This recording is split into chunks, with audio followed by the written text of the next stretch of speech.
क्या कभी आपने सोचा है कि डस्टर बोर्ड पे चिपक कैसे जाता है, या पर्स पर क्लिप कैसे लग जाती है, या फिर जो फ्रिज पर हमने इतने क्यूट से स्टिकर्स देखे हैं वो कैसे चिपक जाते हैं? क्या हम कोई ग्लू यूज करते हैं? बिल्कुल नहीं, हम तो ग्लू यूज नहीं करते।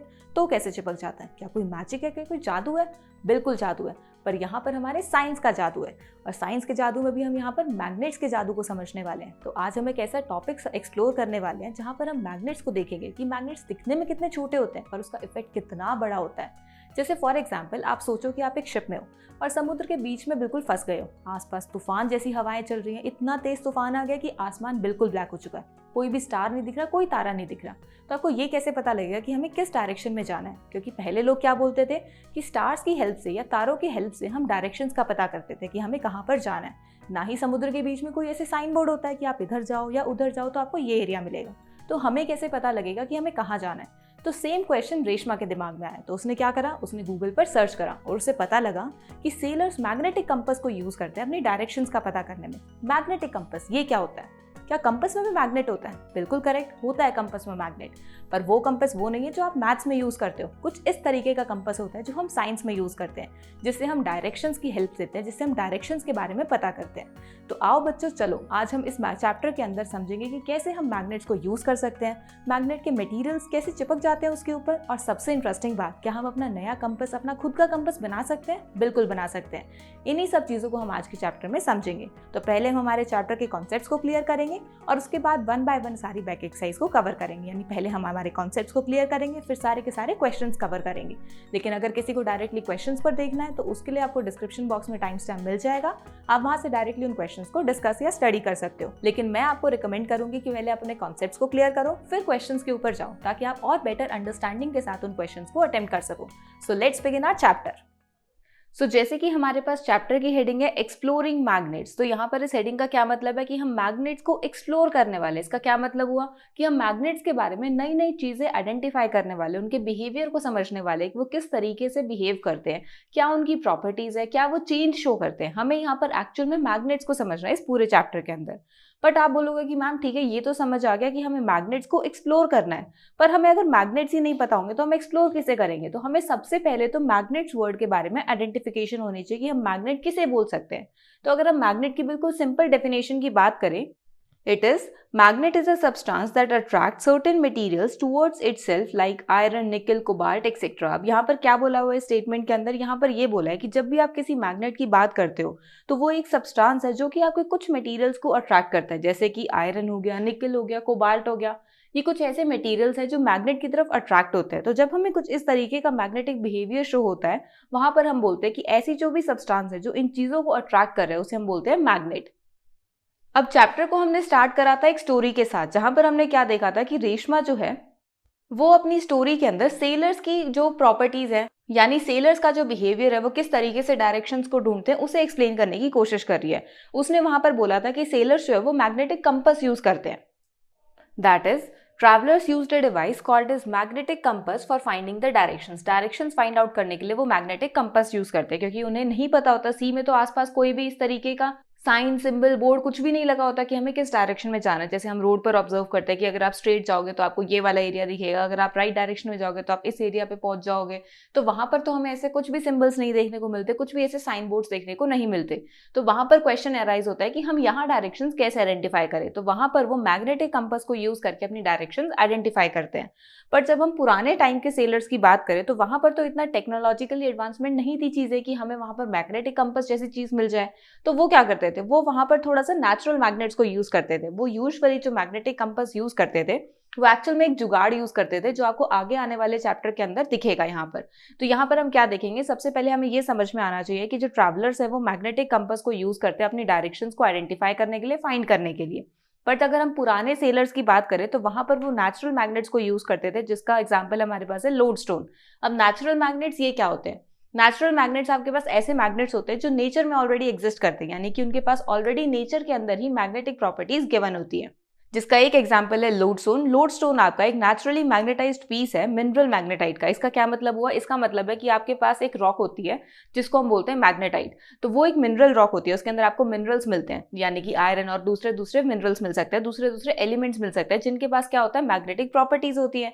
तो इसी वजह से वो एक नेचुरल मैग्नेट की तरह बिहेव करता है। तो यहाँ पर हमें क्या पता लगा कि जब भी हम मैग्नेट्स की बात करते हैं तो हम मैग्नेट्स को कैसे आइडेंटिफाई कर सकते हैं, ऐसे सब्सटेंसेस जो कि आपके आयरन, निकल और कोबाल्ट को अट्रैक्ट करेंगे। प्लस हमने ये भी डिस्कस करा कि ट्रैवलर्स जो है वो मैग्नेटिक कंपास को डायरेक्शंस को फाइंड आउट करने के लिए यूज करते हैं, बट पुराने टाइम में जब मैग्नेटिक कंपास जैसी टेक्नोलॉजिकल एडवांसमेंट नहीं थी तो वहां पर वो नेचुरली अकरिंग मैग्नेट्स को यूज करते थे, जिसे हम बोलते थे लोडस्टोन। और लोडस्टोन एक्चुअल में आपका एक नेचुरली मैग्नेटाइज्ड पीस होता है जो कि आपको मैग्नेटाइट मिनरल से ऑब्टेन होता है। यहाँ पर आपको इतनी टेक्निकलिटीज को ध्यान रखने की जरूरत नहीं है, आपको यहाँ पर सिर्फ इतना ध्यान रखना है कि यहाँ पर जो हमारे पास ये मैग्नेटाइट वर्ड है ये बस एक नॉर्मल रॉक है जिसमें से आपको लोडस्टोन मिलता था। सो जब हम मैग्नेट्स को शेप्स के बेसिस पर क्लासिफाई करते हैं तो magnets are of 3 types, which is bar magnet, U shape magnet and ring magnet. अब जैसे यहाँ पर इनकी जो नेम्स हैं इसी के अकॉर्डिंग इसकी शेप आती है। जैसे फॉर एग्जांपल हम बार मैग्नेट को देखेंगे तो बार मैग्नेट कुछ इस तरीके से होता है, यानी एक बार की तरह, एक रॉड की तरह, एक स्ट्रेट फॉर्म की तरह।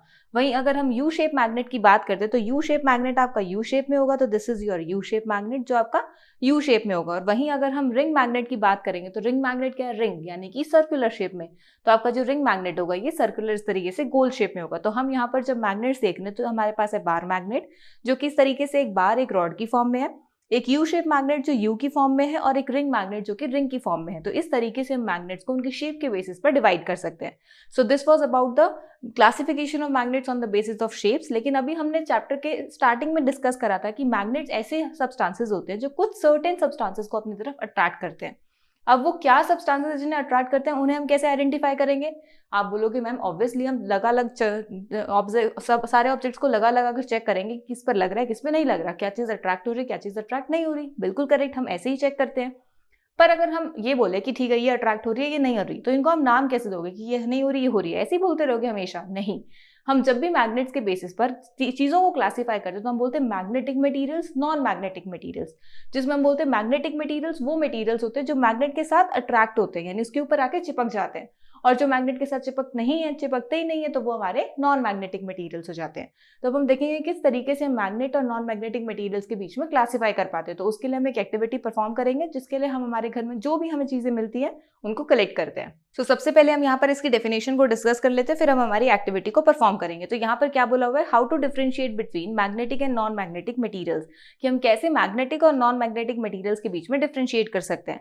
तो उसके लिए अगर हम देखेंगे तो जो सब्सटेंसेस मैग्नेट की तरफ अट्रैक्ट होंगे उन्हें मैग्नेटिक मटेरियल्स बोलते हैं, जो अट्रैक्ट नहीं होते उन्हें हम नॉन मैग्नेटिक मटेरियल्स बोलते हैं। तो उसी तरीके से हम यहाँ पर डिफाइन करेंगे, the materials which are attracted towards a magnet are called as magnetic materials and the materials which are not attracted towards magnet are called as non magnetic materials. यानी कि जो अट्रैक्ट होंगे उन्हें हम मैग्नेटिक मटेरियल्स बोलेंगे, जो नहीं होंगे उन्हें हम नॉन मैग्नेटिक मटेरियल्स बोलेंगे। अब यहाँ पर इस एक्टिविटी को परफॉर्म करने के लिए मैंने बहुत सारी चीजें कलेक्ट करी है। जैसे फॉर एग्जांपल मैंने यहाँ पर ये इरेजर कलेक्ट करा है, मैंने ये एक नेल कलेक्ट करी है, मैंने एक नीडल भी कलेक्ट करी है, इसी के साथ साथ मैंने पेंसिल कंसिडर करी है और एक स्केल कंसिडर करा है। तो जब मैं इन सारी चीज़ों को देख रही हूँ और मैं साथ में कैप भी कंसिडर कर लेती हूँ, तो मैंने ये सारी चीज़ें यहाँ पर कंसिडर करी हैं। इन सारी चीज़ों को मुझे क्या ऑब्जर्व करना है कि मैग्नेट के साथ ये अट्रैक्ट हो रही है या नहीं हो रही है। तो उसके लिए मैं एक मैग्नेट भी कंसिडर कर लेती हूँ। लेट से मैंने बार मैग्नेट कंसिडर करा। अब मैं क्या करूंगी, एक एक चीज को इसके ऊपर चिपका कर देखूंगी। बिल्कुल इसी तरीके से हम चेक करेंगे, लेकिन उससे पहले हम ये सोचेंगे कि क्या चीज अट्रैक्ट हो सकती है क्या नहीं हो सकती। क्योंकि मैग्नेट के साथ तो हम हमेशा से ही खेलते आ रहे हैं, हम अलग अलग चीजों पर उसे चिपका कर देखते हैं और हमें आइडिया भी हो जाता है कि इस चीज पर ये चिपक जाएगी, इस पर नहीं चिपकेगी। तो जैसे अगर हम यहाँ पर देखें तो यहाँ पर हमारे पास जो पहली चीज हम चिपका के देख रहे हैं वो हमारे पास है पेंसिल। अब मैं पेंसिल इसके पास लेके जा रही हूँ, वो नहीं चिपक रही, बार बार गिर रही है। तो इसका क्या मतलब है, ये क्या हो रहा है कि मैग्नेट है वो पेंसिल को अट्रैक्ट नहीं कर रहा है। वही अगर मैं एक स्केल को देखूंगी तो स्केल क्या है, ये भी नहीं चिपक रहा, ये बार बार इसके ऊपर से गिर रहा है। इसका क्या मतलब है कि स्केल भी मैग्नेट को अट्रैक्ट, मतलब स्केल भी मैग्नेट की तरफ अट्रैक्शन शो नहीं कर रहा। वही मैं अगर ये नेल कंसिडर करूंगी तो ये नेल क्या है, ये चिपक रहा है, ये लटक गया ना, इसके साथ चिपक गया इसके ऊपर। तो इसका क्या मतलब है कि जो ये हमारा मैग्नेट है ये इस नेल को क्या कर रहा है, अट्रैक्ट कर रहा है। तो ये मैग्नेटिक मटेरियल हो गया, ये नॉन मैग्नेटिक मटेरियल्स हो गए। सिमिलरली अगर मैं इस नीडल को देखूंगी तो ये भी मेरे मैग्नेट के साथ चिपक रही है। तो इसका क्या मतलब हुआ, अगर ये चिपक रही है तो ये भी मैग्नेटिक नेचर की हुई। फिर अगर मैं इस इरेजर को देखूंगी तो ये क्या हो रहा है, ये गिर रहा है, नहीं चिपक रहा। तो इसका मतलब है ये भी नॉन मैग्नेटिक है। और अगर मैं इस कैप को देखूंगी तो ये भी गिरे जा रही है, ये भी नहीं चिपक रही। तो इसका क्या मतलब हुआ कि ये भी नॉन मैग्नेटिक है। तो इस तरीके से हम क्या क्लासीफाई कर सकते हैं कि हमने यहाँ पर जो सब्सटेंसेस कंसिडर करे उनमें कुछ हमारे मैग्नेटिक हैं, कुछ हमारे नॉन मैग्नेटिक है। जैसे फॉर एग्जांपल ये आपके निडल और आपका जो आयरन नेल है ये आपके पास क्या है, मैग्नेटिक है।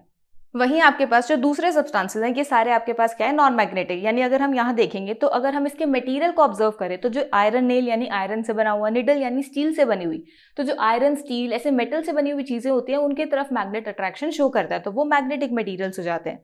और जैसे कि जो प्लास्टिक से, वुड से या फिर रबर से, इन मटेरियल से बना हुआ होता है तो वो क्या होते हैं, चीजें नॉन मैग्नेटिक होती है क्योंकि वो अट्रैक्शन शो नहीं करती, तो ये नॉन मैग्नेटिक मटेरियल्स होते हैं। तो इस बेसिस पर हम मैग्नेटिक और नॉन मैग्नेटिक मटेरियल्स को डिवाइड कर सकते हैं।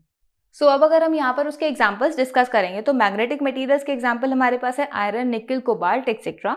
वही नॉन मैग्नेटिक मटेरियल के एग्जांपल्स हमारे पास है wood, plastic, rubber, paper etcetera. So this is how we can differentiate between magnetic and non magnetic materials. अब ये तो हमारे मैग्नेट्स के बारे में एक बेसिक इन्फॉर्मेशन हो गई कि मैग्नेट्स एक्चुअल में होते क्या हैं, ये किस चीज़ को अट्रैक्ट करते हैं, किस चीज़ को अट्रैक्ट नहीं करते हैं, उन सब चीज़ों के बारे में हमने एक बेसिक आइडिया कलेक्ट कर लिया है।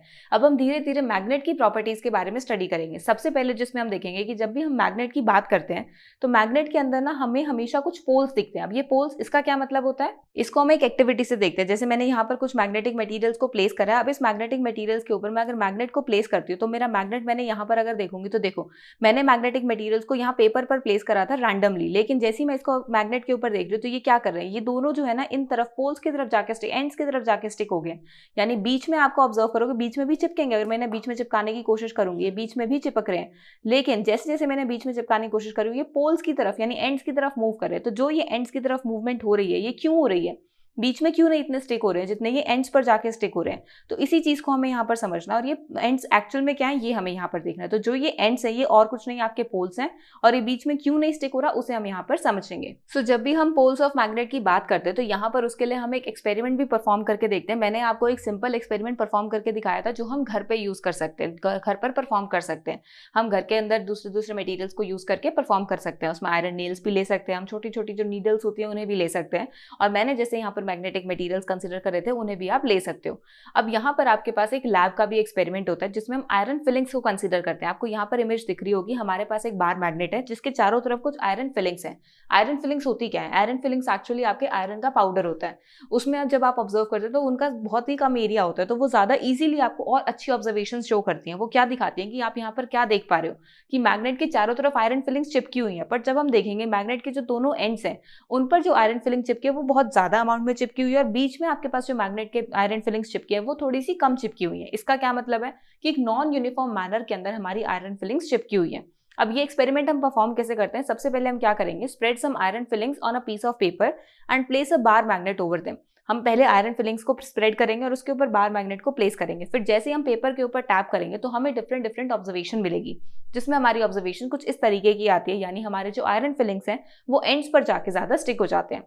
That is, the iron fillings stick more near towards the end of the bar magnet as compared to remaining part of the magnet. अब यहाँ पर ये जो ends के पास जाके स्टिक हो रही है इसका क्या रीजन है और ये क्यों स्टिक हो रहा है और ends क्या है एक्चुअल में, वो हमें यहाँ पर समझना है। These ends of magnet are called the two poles of magnet. यही जो ends है यही एक्चुअल में हम बोलते हैं poles of magnet, जिसे हम नॉर्थ पोल और साउथ पोल की कैटेगरी में प्लेस करते हैं। यानी हम नेम क्या करते हैं उन्हें, north pole and south pole, which have more strength as compared to the other part of magnet. जिसमें हम ऐसे बोलते हैं कि मैग्नेट के जो पोल्स हैं, मैग्नेट के जो एंड्स हैं, उनके पास ज्यादा स्ट्रेंथ होती है, उनके पास ज्यादा पावर होती है चीजों को अट्रैक्ट करने की, एज कंपेयर टू जो हमारा बीच वाला मैग्नेट का पार्ट होता है। और इसी वजह से जो मैग्नेट है वो हमेशा आपको यूजुअली चीजें ऑब्जर्व ऐसे मिलेंगी कि उसके साइड्स पर, उसके एंड्स पर ज्यादा चीजें स्टिक होती हैं उसके बीच के वाले पार्ट के कंपैरिजन में। सो जैसे कि हमने यहाँ पर डिस्कस करा, मैग्नेट के पास दो पोल्स होते हैं, एक नॉर्थ पोल दूसरा साउथ पोल। यानी कि अभी जो हम एंड्स की बात कर रहे थे वो एक्चुअल में मैग्नेट के पोल्स हैं। जैसे कि हम यहाँ पर देख रहे थे ना कि एक ये एंड होता है दूसरा ये एंड होता है, तो यहाँ पर आप देखोगे कि एक तरफ एन लिखा हुआ है एक तरफ एस लिखा हुआ है। ये एन और एस और कुछ नहीं, नॉर्थ और साउथ को रिप्रेजेंट कर रहे हैं, जिसको यूजुअली हम क्या करते हैं कि जो आपकी जनरल ऑब्जर्वेशन है कि जहां पर आपका रेड कलर होता है वहां हम एन से यानी नॉर्थ पोल को रिप्रेजेंट करते हैं, और जो आपका ब्लू कलर होता है वो आपके साउथ पोल को रिप्रेजेंट करता है। तो यहाँ पर हम क्लियरली देख पा रहे हैं कि मैग्नेट के दो पोल्स होते हैं, which is north pole and south pole, जिनके पास थोड़ी एक्स्ट्रा स्ट्रेंथ होती है as compare to the remaining part of the magnet. यानी कि जब हम चीजों को स्टिक करना वो ऑब्जर्व करते हैं, अट्रैक्शन ऑब्जर्व करते हैं, वो ज्यादातर आपके पोल्स पर, एंड्स पर जाके स्टिक होती है। पर यहाँ पर एक क्वेश्चन अराइज होता है। आप सब बोलोगे कि मैम ये तो हमें समझ में आ गया कि मैग्नेट के दो एंड्स होते हैं जिन्हें हम पोल्स बोलते हैं, और उन्हें हमने नेम करा है नॉर्थ पोल और साउथ पोल। ऐसा क्यों? क्योंकि हमें यहाँ पर अगर पोल्स को नेम करना है तो हम 1 2 A B कुछ भी नेम कर सकते थे, हम यहाँ पर ईस्ट वेस्ट भी नेम कर सकते थे, हमने इसे नॉर्थ और साउथ पोल में ही क्यों नेम करा? तो क्वेश्चन यहाँ पर ये अराइज होता है। तो इसके लिए हम आंसर करने के लिए फिर से एक एक्टिविटी परफॉर्म करेंगे। The next topic we have is how to find the directions in magnet. तो जब भी हमें मैग्नेट के अंदर डायरेक्शंस को फाइंड आउट करना है कि हमारे पास जो मैग्नेट है वो नॉर्थ और साउथ, या फिर वो हमने किसी और डायरेक्शन के बेसिस पर नेम क्यों नहीं दिया, उसको नॉर्थ साउथ ही नेम क्यों दिया, तो उसके बेसिस पर अगर हमें यहाँ पर उसका आइडेंटिफिकेशन करने, तो उसके लिए हम एक एक्टिविटी परफॉर्म करेंगे जिसमें हम क्या करते हैं, हम एक बार मैग्नेट कंसिडर करते हैं। अब ये मैंने बार मैग्नेट ले रखा है, इस बार मैग्नेट के ऊपर मैं एक थ्रेड लगाऊंगी, उस थ्रेड से इसको लटका के रखूंगी। तो मैं एक इसको स्टेबल पोजीशन पर एक ऐसी जगह पर लटकाऊंगी जहां पर इसकी ज्यादा मूवमेंट ना हो रही हो। ऊपर वाला जिस भी चीज पर मैं लटका रही हूँ, जैसे फॉर एग्जाम्पल आप टेबल पर लटका रहे हो, तो टेबल पर लटकाते हुए वो क्या हो रहा है, उसके अंदर वो इस तरीके से लटक रहा है कि वहां पर उसकी ज्यादा मूवमेंट नहीं हो रही। तो हम यहाँ पर उसको ऐसे लटका देते हैं। अब जब हम उसको लटका रहे हैं तो कोई भी चीज अगर हम हैंग करते हैं तो वो एकदम से रुकती नहीं है, वो थोड़ा सा मूवमेंट करती है। हम थोड़ा सा वैसे भी इसको हिला देंगे तो वो इधर उधर कहीं मूव करेगी और एक ऐसी जगह पर आकर रुक जाएगी जहां पर हम ऑब्जर्व करेंगे कि यहाँ पर रुकी क्यों है। यानी हम यहाँ पर ऑब्जर्व करेंगे कि मैग्नेट एकदम आके रेस्ट पर आ गया। फिर हम कोशिश करेंगे कि एक बार फिर से हिला के देखते, तो हम हिलाते तो हम फिर ऑब्जर्व करेंगे सेम जगह रुका है। तो उसके लिए हम कैसे चेक करेंगे, हम यहाँ पर मैग्नेट को जहाँ हैंग करेंगे ना, उसके नीचे हम मैग्नेट के एक पेपर लगाएंगे। अब जैसे मान लो मैग्नेट यहाँ रुकता है, तो इस पेपर के नीचे परपेंडिकुलर डायरेक्शन में, यानी यहाँ पर मैं एक पॉइंट मार्क करूंगी और ऐसे ही इस तरफ जो मेरे पास एंड है इसका मैं इस तरफ नीचे आके एक पॉइंट मार्क करूंगी। बार बार मैं 3-4 बार इस एक्टिविटी को परफॉर्म करूंगी, मूव करवाऊंगी, फिर रुकेगा तो फिर मार्क करूंगी। अब जब मैं इस मैग्नेट के ऊपर ये सारी पोजीशंस मार्क कर चुकी हूँ, तो मैं इस मैग्नेट को साइड में प्लेस करूंगी और जो मैंने यहाँ पर पॉइंट्स मार्क करे थे, लेट से मेरे पास यहाँ मैग्नेट के इस तरीके से 2 पॉइंट्स आ गए, उनको मैं इस तरीके से लाइन पे लगा लूंगी और उसके बाद इसके अंदर हम ऑब्जर्व करेंगे कंपास की हेल्प से। क्योंकि अब हमें ये भी तो आइडेंटिफाई करना है ना कि हमने इसको नॉर्थ और साउथ नाम क्यों दिया है, ईस्ट और वेस्ट क्यों नहीं नाम दिया। तो उसके लिए हम ये ढूंढने की कोशिश करेंगे कि हमारे पास ये जो मैग्नेट आ रहा है किस डायरेक्शन में आ रहा है। ईस्ट और वेस्ट तो हम इजीली आइडेंटिफाई कर सकते हैं क्योंकि हमें पता है कि जिस साइड से सनराइज होता है वो ईस्ट होता है, जिसमें सेट होता है वो वेस्ट होता है। तो ईस्ट और वेस्ट तो हम इजीली आइडेंटिफाई कर सकते हैं, but north south direction identify करने के लिए हम क्या करेंगे, हम कंपास की हेल्प लेंगे। तो जब हम कंपास की हेल्प लेंगे, हम ये देखेंगे कि हमारा कंपास कुछ इस तरीके का होता है। ये मैंने एक फोन में मैग्नेटिक कंपास खोल के रखा हुआ है। यूजुअली क्या होता है, मैग्नेटिक कंपास एक डिवाइस होता है जिसको जो ट्रैवलर्स होते हैं वो यूज करते हैं, पर अभी हमारे पास वो डिवाइस नहीं है, तो हम फोन में मैग्नेटिक कंपास को ऑब्जर्व करेंगे। तो ये हमारे पास हमारा कंपास है जिसमें हम देख पा रहे हैं कि north south east west direction mentioned है। अब अगर यहाँ पर नॉर्थ है तो इसका मतलब क्या है कि जो राइट हैंड साइड पर डायरेक्शन जा रही है वो हमारी नॉर्थ डायरेक्शन है और जो इसके ऑपोजिट है वो हमारी साउथ डायरेक्शन है। वहीं पर ये वाली डायरेक्शन जो पीछे की तरफ आ रही है थोड़ी, ये ईस्ट है और जो इसे आगे जा रही है वो हमारी वेस्ट डायरेक्शन है। तो यहाँ पर हमने north south east west directions देख लिए। अब अगर हम देखेंगे कि जो बार मैग्नेट हमने प्लेस करा था थ्रेड के साथ, अगर वो इस तरीके से घूमता हुआ, जैसे वो घूमेगा तो वो इस तरीके से एक प्लेस पर आ जाएगा। जब वो एक प्लेस पर आएगा तो क्या देख पा रहे हैं हम कि वो एक इस तरीके से एक पोजीशन अटेन करता है। जो पोजीशन क्या ऑब्जर्व करते हैं कि जिस पोजीशन को जब हम इस तरीके से मार्क करते हैं तो वो पोजीशन हमें नॉर्थ साउथ डायरेक्शन में मिलती है। इसका क्या मतलब है कि हम बार बार उसको चेक कर रहे हैं, सेम पोजीशन पर आके रेस्ट कर रहा है। तो इसका मतलब है कि जब वो सेम पोजीशन पर आकर रेस्ट कर रहा है, नॉर्थ साउथ डायरेक्शन ही आ रही है उसकी बार बार, तो हम ये बोल सकते हैं कि जो एंड नॉर्थ की साइड फेस करेगा उसे हम नॉर्थ फेसिंग एंड या फिर नॉर्थ पोल बोल देते हैं, और जो एंड आपका साउथ की तरफ फेस करता है उसे हम साउथ सीकिंग पोल या फिर साउथ पोल बोल देते हैं। तो इस तरीके से हमने मैग्नेट के अंदर नॉर्थ पोल और साउथ पोल जो डिसाइड करे हुए हैं। तो आई होप अब आपको ये क्लियर हो गया होगा किस तरीके से हमने मैग्नेट के अंदर उसके डायरेक्शंस को डिसाइड करा हुआ है और हमने नॉर्थ और साउथ ही नेम क्यों दिया है, ईस्ट और वेस्ट क्यों नहीं दिया। क्योंकि जब हम उसे मैग्नेट के साथ अलाइन करते हैं, यानी जब हम उसकी पोजीशन देखते हैं, तो वो पोजीशन हमारी डायरेक्शंस के अकॉर्डिंग नॉर्थ साउथ ही आती है। अब ये जो नॉर्थ साउथ पोजीशंस हमें देखने को मिल रही है, ये कैसे मिलती है, क्योंकि हमारा जो अर्थ है वो भी एक मैग्नेट की तरह बिहेव करता है, एक जाइंट बहुत बड़ा मैग्नेट, जिसकी वजह से जो अर्थ के है ना उसके भी नॉर्थ साउथ पोल्स डिवाइडेड है। और वो जो नॉर्थ साउथ पोल्स डिवाइडेड है ना, उसी की बेसिस पर हम डायरेक्शन देखते हैं। जहाँ अर्थ का नॉर्थ है वहीं पर हमारा डायरेक्शन वाला नॉर्थ है, जहां पर अर्थ का साउथ है वही हमारा डायरेक्शन वाला साउथ है। तो इस तरीके से हमने north south east west directions mention करी हुई हैं और उसी के बेसिस पर हम बाकी सारे मैग्नेट्स की डायरेक्शंस को भी आइडेंटिफाई करते हैं। तो ये तो हमारी प्रैक्टिकल अप्रोच हो गई। अब इसको थ्योरेटिकली देख लेते हैं कि हमें जब इसका आंसर करना होगा तो हम किस तरीके से इसको आंसर में लिखेंगे। तो हम स्टेप बाय स्टेप करते हैं। Suspend a bar magnet with a thread tied to the middle of magnet. अब यहाँ पर हम क्या करें, एक बार मैग्नेट को हम सस्पेंड यानी लटका रहे हैं एक थ्रेड के साथ बांधकर, बीच में हमने थ्रेड बांधा हुआ है। Now rotate the bar magnet gently in a horizontal direction and let it come to rest. अब हम क्या कर रहे हैं, उस बार मैग्नेट को थोड़ा सा हिलाने की कोशिश कर रहे हैं। हिलाते हैं तो वो उसके बाद हिलाने के बाद छोड़ देते हैं, वो अपने आप रेस्ट पर आता है। Mark the position corresponding to the ends of magnet on the ground. अब हमने क्या करा, जहां पर वो मैग्नेट रुका उसकी पोजीशंस को ग्राउंड पे मार्क कर लिया। Join these 2 points with a line, join भी कर लिया। This indicates the direction along with the magnet comes to rest. ये वो वाली हमारी डायरेक्शन है जिसमें मैग्नेट बार बार रेस्ट पर आ रहा है। अब हम क्या करेंगे, now again rotate the magnet by giving a gentle push at its one end and wait till it come to rest. और उसके बाद उसको फिर से हल्का सा धक्का देंगे और फिर उसको वेट करने के लिए छोड़ देंगे तब तक रेस्ट पर आए। अब हम क्या देख रहे हैं, does the magnet rest along the same line? बिल्कुल हाँ, वो हमेशा सेम ही पोजीशन पर आकर रेस्ट करता है क्योंकि हमेशा नॉर्थ साउथ पोजीशन के साथ ही अलाइन होता है। So yes, the magnet always comes to rest at the same position. तो यहाँ से हम क्या कंक्लूड कर सकते हैं, a freely suspended magnet comes to rest along the north south direction, क्योंकि हमने यहाँ से जब वो पोजीशन पे आ रहा था उस पोजीशन को कंपास की हेल्प से आइडेंटिफाई कर लिया। सो यहाँ पर हम क्या बोल सकते हैं फिर, the end of magnet that points towards the north is called as north seeking pole and और the north pole, and the south और end the other end that point towards the south direction is called as south seeking pole और the south pole. So इस तरीके से हम क्या कर सकते हैं, मैग्नेट्स के पोल्स को आइडेंटिफाई कर सकते हैं। अब ये जो एक्टिविटी हमने मैग्नेट को यूज करके ऑब्जर्व करी थी कि अगर हम मैग्नेट को यूज करें तो उसकी जो पोजीशन है वो कहाँ पर आ रही है, वो कहाँ रेस्ट पर आ रहा है। अब मैग्नेट की जगह मान लो हम कोई मैग्नेटिक मटेरियल कंसीडर करते हैं। लेट से मैंने बार मैग्नेट की जगह आयरन बार कंसीडर कर ली। आयरन बार यानी कि हमारे पास शेप सेम है, बस वो मैग्नेट की जगह मैग्नेटिक मटेरियल है, यानी वो मैग्नेट की तरफ अट्रैक्शन शो करता है, वो किसी भी तरीके से मैग्नेट की तरह बिहेव नहीं करता। तो यहाँ पर जब हम उसके साथ सेम एक्टिविटी परफॉर्म करते हैं तो हम क्या करते हैं, हम वापस से उसे थ्रेड से लटकाएंगे, फिर उसको थोड़ा सा मूव करवाएंगे, फिर उसकी रेस्ट पोजीशन देखेंगे। तो हम उसको 2-3 बार इसी तरीके से मूव करवाएंगे। तो जब हम उसकी रेस्ट पोजीशंस को ऑब्जर्व करते हैं कि पहली बार जब वो रेस्ट पर आया, दूसरी बार जब वो रेस्ट पर आया, तीसरी बार जब रेस्ट पर आया, तो हम देखते हैं हर बार वो एक अलग पोजीशन पर रेस्ट पर आ रहा है और ऊपर से उसकी जो पोजीशन है वो नॉर्थ साउथ के साथ अलाइन भी नहीं हो रही। तो इसका मतलब है कि जब हम मैग्नेट की बात करें तो वो हमेशा एक specific position north south direction में ही रेस्ट पर आता है और सेम पोजीशन पर आता है। वहीं अगर हम किसी और मैग्नेटिक मटेरियल की बात करते हैं जैसे आयरन बार, वो मैग्नेट की तरह बिहेव नहीं कर सकता, इस वजह से वो मैग्नेट की प्रॉपर्टीज भी शो नहीं करेगा, वो हमेशा एक अलग पोजीशन पर, अलग डायरेक्शन में हमें रेस्ट पोजीशन पर मिलेगा। सो इस तरीके से हम मैग्नेट और नॉन मैग्नेटिक मटेरियल्स के बीच में भी डिफरेंशिएट कर सकते हैं। तो आई होप अब आपको यहाँ पर ये एक्टिविटी करने के बाद ये समझ में आ गया होगा कि किस तरीके से जो मैग्नेट है वो डायरेक्शन शो करने में भी हेल्प कर सकता है, और प्लस उसके हमने नॉर्थ और साउथ पोल्स को ही क्यों नेम दिया, उसको ईस्ट और वेस्ट नेम क्यों नहीं दिया। सो ये तो हमारी आइडेंटिफाई करनी होगी डायरेक्शंस की, किस तरीके से हम मैग्नेट को यूज करके डायरेक्शंस को आइडेंटिफाई कर सकते हैं। पर मैंने चैप्टर की स्टार्टिंग में बोला था कि जो पहले हमारे सेलर्स होते थे उनके पास इतना टेक्नोलॉजिकल एडवांसमेंट नहीं होती थी कि वो उस मैग्नेटिक कंपास को यूज कर सकें।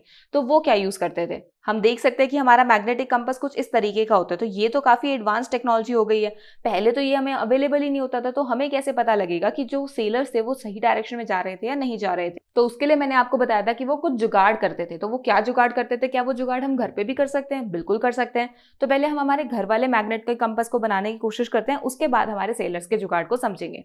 लेकिन मैग्नेटिक कंपास की कंस्ट्रक्शन से पहले एक और चीज को समझने की कोशिश करते हैं, एक और मैग्नेट के बिहेवियर को समझने की कोशिश करते हैं, जिसमें ये होता है कि हम मैग्नेट को अगर ब्रेक कर दें, लेट से मैग्नेट हमारा बीच में से टूट गया, तब क्या होगा। इसका मतलब ये है कि हमारे जो मैग्नेट के नॉर्थ साउथ पोल्स थे वो अलग अलग हो गए, नॉर्थ अलग साउथ अलग। क्या ऐसे पॉसिबल है? जैसे आप यहाँ पर देख पा रहे हो, यहाँ हम क्या देख रहे हैं, पहले एक पूरा बार मैग्नेट है, फिर जब उसको बीच में से तोड़ रहे हैं तो उसका जो नॉर्थ और साउथ पोल है वो अलग नहीं हुआ है, बल्कि उसके अंदर और फर्दर हमारे जो ऑपोजिट पोल्स है वो जनरेट हो गए हैं। तो इसका क्या मतलब हुआ कि जब भी आप किसी बार मैग्नेट को या किसी भी मैग्नेट को बीच में से तोड़ देते हो तो उसका, जैसे फॉर एग्जाम्पल ये हमारे पास हमारा बार मैग्नेट है, ये इसका नॉर्थ है, ये इसका साउथ है, हमें पता है ये इसका नॉर्थ है, ये इसका साउथ है, हम देख पा रहे हैं। लेकिन जब मैं इसको बीच में से तोड़ दूंगी तो क्या ऐसे होगा कि जो नॉर्थ है ये अलग हो जाएगा, ये साउथ अलग हो जाएगा? बिल्कुल नहीं।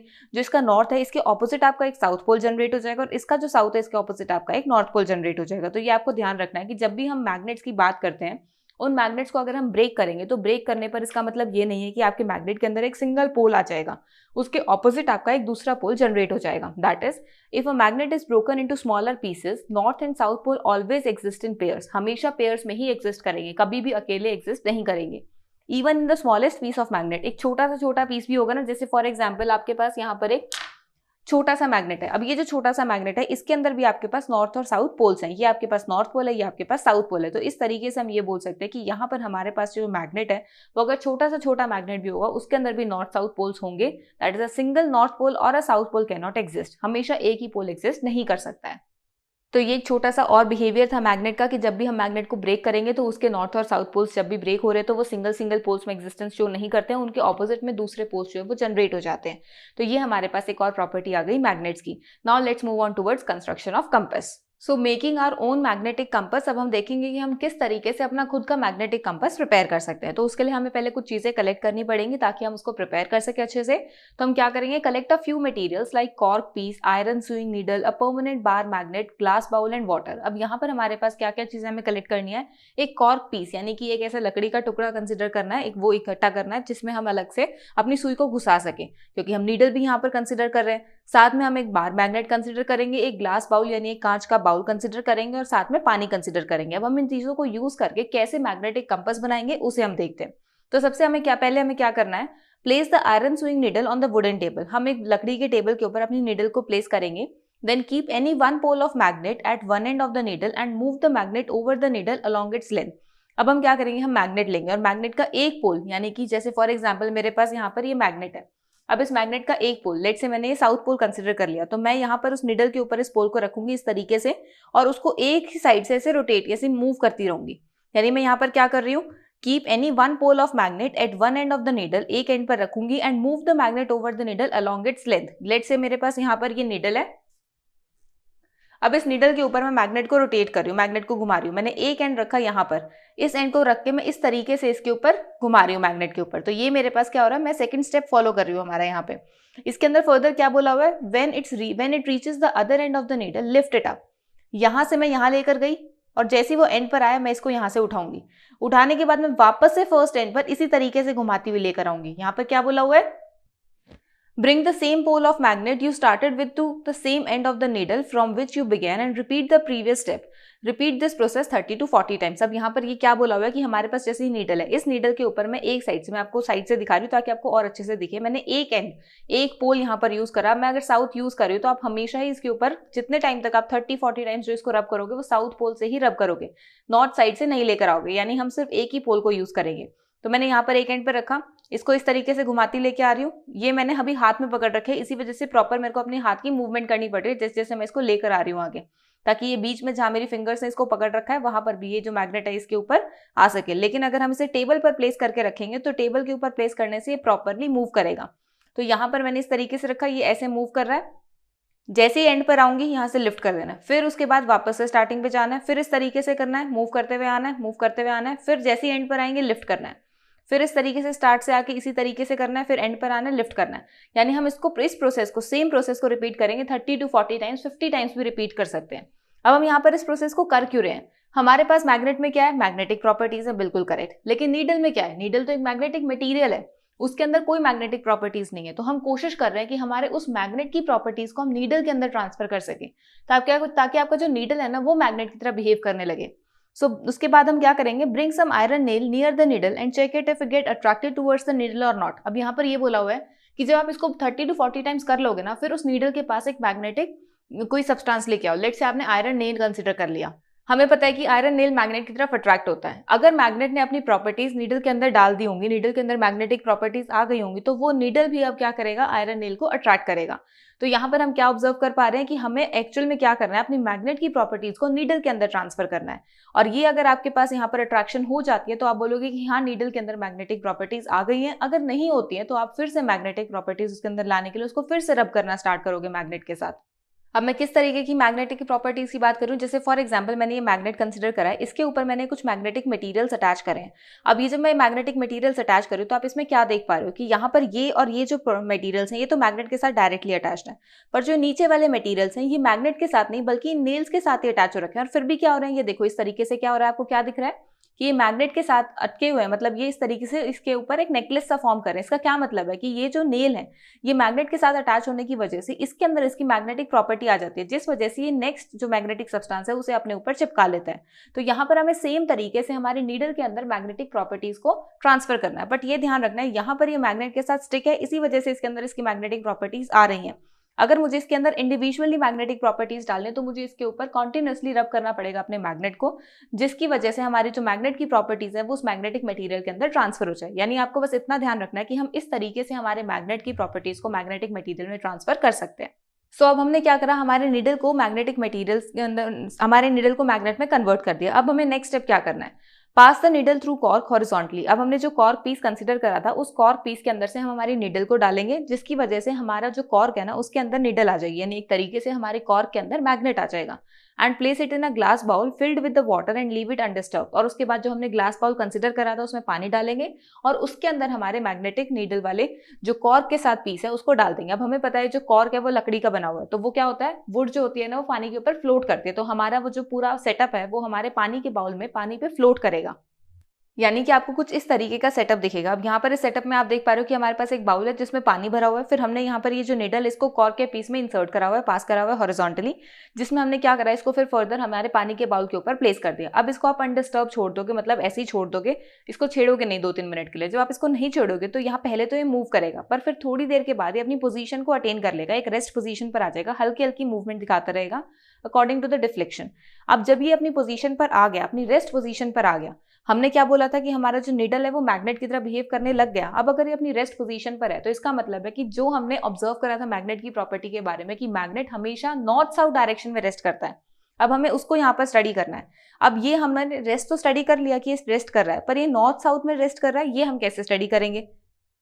तो उसके लिए भी हम पहले देख चुके हैं कि जब भी हमारा मैग्नेट रेस्ट करता है तो हमेशा नॉर्थ साउथ पोजीशन पर ही अलाइन करता है, क्योंकि हमारे पास जब उसकी हम कंपास के साथ मेजर करते हैं, हमारी डायरेक्शंस को ऑब्जर्व करते हैं, तो हमारे पास कहाँ आता है, उसकी नॉर्थ की जो जोग्राफिक नॉर्थ है उसकी तरफ नॉर्थ फेस करता है और जो जोग्राफिक साउथ है उसकी तरफ हमारा साउथ पोल फेस करता है। तो यहाँ से हमें क्या पता लगा कि जो हमने नीडल के साथ मैग्नेटिक कंपास प्रिपेयर करने की कोशिश करी थी, एक्चुअल में वो हमारी प्रिपरेशन हो गई है। सो यहाँ पर क्या हो रहा है, when the needle comes to rest your magnetic compass is ready to use. तो हमारा जो मैग्नेटिक कंपास है अब वो रेडी टू यूज है। अब यहाँ पर मैंने आपको बताया कि किस तरीके से हम मैग्नेटिक कंपास को अपने घर पर प्रिपेयर कर सकते हैं। और मैंने आपको स्टार्टिंग में ये भी बताया था कि जब हम सेलर्स की बात करते हैं तो एंशिएंट टाइम्स में उनके पास इतनी मॉडर्न टेक्नोलॉजी नहीं थी कि वो इतने एडवांस्ड कॉन्सेप्ट को, इतने एडवांस कंपास को यूज कर सके। तो यहाँ पर हमें क्या ऑब्जर्व करना है, हमें ये भी स्टडी, ये भी डिस्कस करना पड़ेगा कि पहले वो क्या चीज यूज करते थे। तो मैंने बताया था कि वो पहले एक जुगाड़ यूज करते थे, तो वही जुगाड़ हमें यहाँ पर डिस्कस करना है। तो यहाँ पर वो क्या यूज करते थे पहले के टाइम में, the devices used by Indians for navigation at sea in ancient times consisted of magnetised fish shaped iron piece. एक magnetised fish shaped iron piece होता था। फिश शेप्ड आयरन पीस का क्या मतलब है, एक आयरन पीस होता था जो फिश की शेप में होता था, उसको वो मैग्नेटाइज करते थे। यानी कि हमने जो डिस्कस करा था लोड स्टोन की हेल्प से, उससे वो मैग्नेटाइज करते थे और उसको एक ऑयल के वेसल में प्लेस करते थे, जिससे क्या आप क्या बोलते थे, जिससे हम डायरेक्शंस ऑब्जर्व करते थे और उससे वो बोलते थे मत्स्य यंत्र। यानी पहले उनका जो जुगाड़ था वो था मत्स्य यंत्र। तो इस तरीके से हमने क्या ऑब्जर्व करा कि जो पहले के हमारे सेलर्स थे वो क्या हमारे मैग्नेटिक कंपास की जगह यूज करते थे और अब जो है वो मैग्नेटिक कंपास को यूज कर रहे हैं।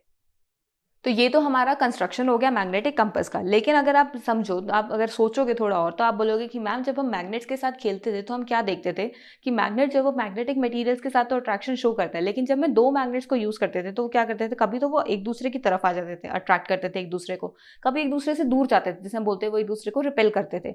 यानी हम यहाँ पर क्या ऑब्जर्व करने की कोशिश करें कि मैग्नेट्स एक दूसरे के पास भी आते हैं, दूर भी जाते हैं।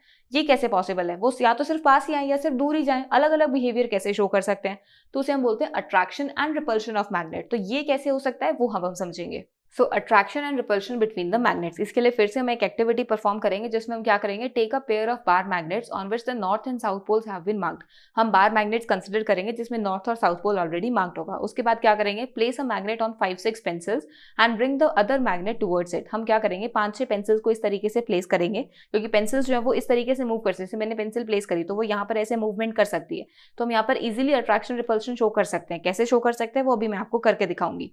In a way that one time the opposite poles faces each other and the other time same poles faces each other। अब यहाँ पर मैंने जैसे यहाँ पेंसिल प्लेस करी, इसके ऊपर मैं एक मैग्नेट प्लेस कर रही हूँ और दूसरे मैग्नेट को मैं एक बार इसके पास लेकर आऊंगी और फिर दूसरे उसको रोटेट करके फिर एक बार उसके पास लेके आऊंगी। इस तरीके से लेके आऊंगी कि एक बार तो मैं उसके दोनों सामने सामने वाले यानी नॉर्थ पोल्स को सामने लेके आ रही हूँ या साउथ पोल्स को लेके आ रही हूँ, या फिर एक बार ऐसे नॉर्थ साउथ पोल्स को एक दूसरे के सामने ला रही हूँ। अब इसको प्रॉपर तरीके से सेटअप से समझते हैं ताकि और ज्यादा आपको क्लियर हो जाए।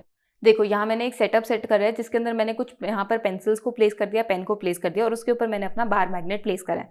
अब इस बार मैग्नेट के ऊपर इस तरफ नॉर्थ है, इस तरफ साउथ है। अब मैं यहाँ पर क्या कर रही हूँ, दूसरा मैग्नेट लेके आ रही हूँ। मेरे पास दूसरा ये मैग्नेट है जिसके इस तरफ नॉर्थ है और दूसरी तरफ मेरे पास साउथ है। तो जब मैं नॉर्थ को इसके पास लेकर आऊंगी तो क्या होगा मुझे वो समझना है, और जब मैं साउथ को इसके पास लेकर जाऊंगी तो क्या होगा। तो पहले हम नॉर्थ को लेकर चलते हैं। पहले मैं नॉर्थ वाले मैग्नेट की साइड को इस मैग्नेट की तरफ लेकर आ रही हूँ। तो जैसे ही मैं नॉर्थ को इसकी तरफ लेकर आ रही हूँ, देखो ये दूर जा रहा है। इसका क्या मतलब है, यहाँ मैंने मैग्नेट प्लेस करा हुआ है, इस मैग्नेट के ऊपर जैसे मैं नॉर्थ के पास लेके आ रही हूँ, ये क्या कर रहा है, दूर जा रहा है। अब ये क्या हो रहा है, ये क्यों दूर जा रहा है, इसका क्या मतलब हुआ, इसका क्या मतलब है। तो यहाँ पर हम सबसे पहले तो ये देख पा रहे हैं कि नॉर्थ के सामने नॉर्थ, इसका मतलब है कि लाइक पोल्स है एक दूसरे के, ये और ये एक जैसे पोल्स हैं। तो जब मैं नॉर्थ के आगे नॉर्थ लेकर आ रही हूँ तो ये दूर भाग रहे हैं, इसका क्या मतलब हुआ कि ये एक दूसरे को रिपेल कर रहे हैं। तो यहाँ पर हमें क्या समझ में आया कि जब भी हम लाइक पोल्स को एक दूसरे की तरफ लेके आएंगे वो एक दूसरे को रिपेल करेंगे। और ये आपका सिर्फ नॉर्थ नॉर्थ के साथ नहीं होता, साउथ के साथ भी यही चीज होती है। जैसे अगर फॉर एग्जांपल मैं इस साउथ पोल को इस साउथ की तरफ लेकर आऊंगी, लेट से मैं इधर लेकर आ रही हूँ तो ये दूर जा रहा है, तो इसका क्या मतलब हुआ कि हमेशा जब भी आपके like poles which is north north south south इस तरीके से आपके सामने आएंगे तो वो हमेशा एक दूसरे को रिपेल करेंगे, एक दूसरे से दूर भागेंगे। वहीं अगर मैं इसके ऑपोजिट पोल्स लेके आऊं, जैसे यहाँ पर नॉर्थ है, मैं इसके सामने साउथ लेकर आऊं, तो जब मैं इसके आगे साउथ लेकर आऊंगी तो ये मेरी तरफ आ रहा है, आ गया ना मेरी तरफ। तो इसका क्या मतलब हुआ कि यहाँ पर जब भी हम ऑपोजिट पोल्स को लेकर आते हैं तो ऑपोजिट पोल्स का मतलब होता है वो एक दूसरे को अट्रैक्ट करते हैं, ये एक दूसरे को अट्रैक्ट कर रहे हैं।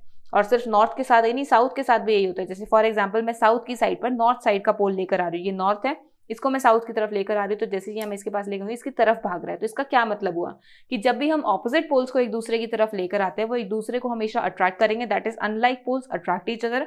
वहीं पर अगर हम लाइक पोल्स यानी सेम पोल्स को एक दूसरे की तरफ लेकर आएंगे वो रिपेल करेंगे। तो यहाँ से हमें क्या रिजल्ट्स मिलते हैं, you will see that the unlike poles of two magnet that is north south poles attract each other while the like poles that is either north north or south south poles repel each other। सो इस तरीके से हमने magnet के attraction और repulsion behaviour को समझा है। अब अगर इसी एक्टिविटी को हम किसी आयरन बार की हेल्प से रिपीट करेंगे, अब यहाँ पर मेरे पास आयरन बार नहीं है लेकिन मैं यहाँ पर आपको एक नेल की हेल्प से इस एक्टिविटी को समझा सकती हूँ। जैसे फॉर एग्जाम्पल मैंने यहाँ पर क्या करा, अपने मैग्नेट को प्लेस करा। अब इस मैग्नेट के पास मैं लेट से ये नेल लेकर आ रही हूँ, तो मैं यहाँ नॉर्थ की साइड लेके जा रही हूँ, ये नॉर्थ की साइड भी चिपक गया, और अगर मैं इसे साउथ की साइड भी लेकर जा रही हूँ यहाँ भी चिपक गया। तो इसका क्या मतलब हुआ कि तो दोनों साइड जाकर चिपक रहा है। तो अगर दोनों साइड जाकर चिपक रहा है तो यहाँ से मुझे ये पता लगा कि आपका जो मैग्नेट है वो एक्चुअल में अट्रैक्शन और रिपल्शन दोनों ही बिहेवियर्स को शो करता है। लेकिन जब हम किसी आयरन पार्टिकल या फिर किसी और मैग्नेटिक पार्टिकल की बात करते हैं वो हमेशा अट्रैक्ट होता है आपके मैग्नेट की तरफ। तो इससे हम क्या क्लियर कर सकते हैं, from this activity we can find that the magnet can be identified by its property of repulsion.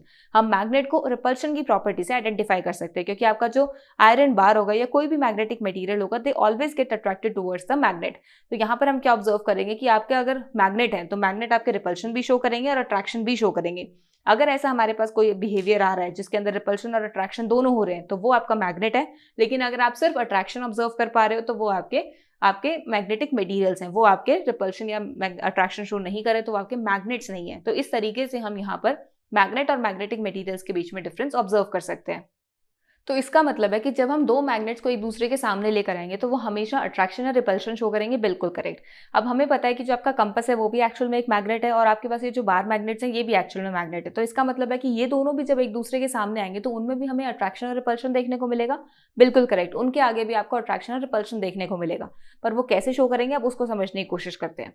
So next हमारे पास क्वेश्चन अराइज होता है, what happens when we place the two magnets together. तो यहाँ पर हम एक्चुअल में एक magnetic compass और बार मैग्नेट की बात करें, दोनों ही आपके पास मैग्नेट्स हैं, उन दोनों को अगर हम साइड बाय साइड प्लेस करेंगे तो क्या होता है। तो उसके लिए हम क्या करेंगे, place the magnetic compass over a horizontal surface. हमने एक हॉरिजॉन्टल सरफेस पर मैग्नेटिक कंपास को प्लेस कर लिया and wait for its needle to come rest. अब यहाँ पर हम उसका वेट करेंगे जब तक उसकी नीडल रेस्ट पोजीशन पर ना आ जाए, यानी वो एक डायरेक्शन को अटेन कर ले।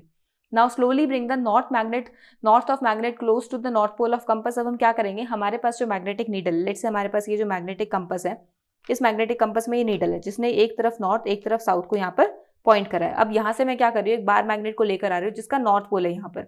अब जैसे ही मैं इस नॉर्थ पोल को इस नॉर्थ पोल के पास लेकर आऊंगी तो ये नॉर्थ और नॉर्थ क्या है, लाइक पोल्स हैं, एक दूसरे को रिपेल करेंगे। तो ये तो मैं मूव कर रही हूँ अपनी फोर्स लगाकर, तो ये तो फोर्स नहीं लगा रही, तो ये इससे दूर भागने की कोशिश करेगा, यानी ये राइट साइड जाने की कोशिश करेगा। आपको इसका क्या रिजल्ट दिखेगा कि आपका जो मैग्नेट का कंपास है वो आपको इस तरीके से डायरेक्शन शो करने लग जाएगा, यानी नॉर्थ साउथ यहाँ पर था, वो एक्चुअल में उससे दूर जाके राइट साइड चला गया है, क्योंकि वो कोशिश क्या कर रहा है कि वो यहाँ से इसे रिपेल होने की कोशिश कर रहा है, इससे दूर भागने की कोशिश कर रहा है। That is the needle deflect towards the right, that is away from the magnet. वहीं पर अगर मैं इसी सेम सेटअप के साथ, यानी मेरे पास फिर से क्या है, यहाँ पर मैंने फिर से सेम सेटअप कंसिडर करा, यानी मेरे पास एक कंपास है जिसके अंदर मेरी नॉर्थ साउथ डायरेक्शन को पॉइंट कर रही है needle.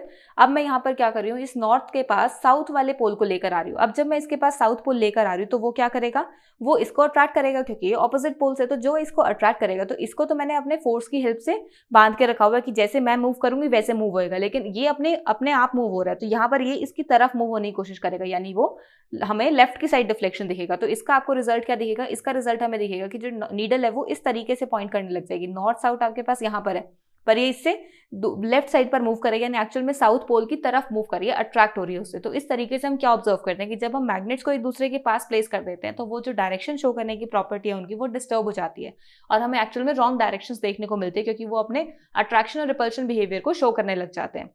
So now repeat the above step with the south pole of the magnet. You will observe that the needle move towards the left, that is towards the magnet. यहाँ पर हमें attraction और repulsion देखने को मिलता है। अब ये तो हमारे पास मैग्नेट का बिहेवियर होगा कि अगर दो मैग्नेट्स को एक दूसरे के पास रखेंगे तो, लेकिन अब हम क्वेश्चन एक और पूछ सकते हैं, यानी उसमें एक चीज और इंस्टॉल कर सकते हैं कि अब हमने दो मैग्नेट्स को एक दूसरे के पास तो रखा हुआ है, पर उन दोनों मैग्नेट्स के बीच में अगर मैं कोई नॉन मैग्नेटिक मटेरियल लगा दूं, लेट्स से कि मैंने एक पेपर प्लेस कर दिया दोनों के बीच में, तो क्या उनकी मैग्नेटिक प्रॉपर्टी में चेंजेस आएंगे? क्या वो अभी भी हमें सेम अट्रैक्शन और रिपल्शन उसी फोर्स के साथ देखने शो करेंगे या नहीं करेंगे?